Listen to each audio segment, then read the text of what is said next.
I said, okay, that's fair enough. Thanks for admitting it. And so she's like, so she'd been using drugs and she was getting kicked out of her hotel room. This was like, they were like, we called the cops. They're saying, well, you got to put an eviction, all that kind of stuff. And, it would go through the civil process of getting out of the hotel. Okay.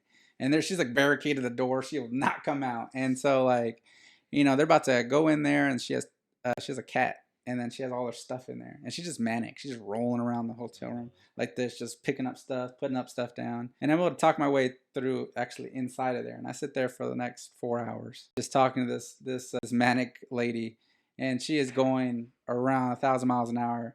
And I sit there and just listen to her, and ended up convincing her to go into the hospital without having to fight her, because that was the biggest thing. Like, I had the legal authority to just take her, yeah, but then all the craps, Right. just laid there Yeah. and gets taken and throw it in the garbage, and then she can start all over again. Yeah. So I ended up taking her to the hospital, but she says, I'm not going until I know my cat is gonna be taken care of. And I was like, okay.